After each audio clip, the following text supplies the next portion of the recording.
Hi friends, I'm Tilak. You're watching Tech Me Be Unique, and today we're going to see how to create a poll post on your Tumblr application. And if you are new to this channel, make sure to click on the subscribe button below. We just quickly move on to the video. So how to create a poll post on your Tumblr application on your mobile phone, just going to show in this video. For that, first of all, click on the pencil symbol.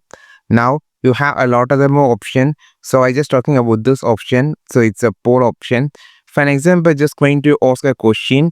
So now I'm just going to make a poll here like Vivo or Oppo. If you just need a more answer, click on this. You can just add more thing like Nokia like that. And you can just add more answer too. And you can just schedule like 1 day or 1 week and just click on the post option. Now you can see the poll has been created and posted. So you can just select. So the answer will be shown like this. This is how you just create a poll on your Tumblr application. I think this video helped you a lot. Like this video, share this video, subscribe this channel. We will meet our next video with the super valuable content. This is Tilak signing off from Tech Made Be Unique. Have a wonderful day.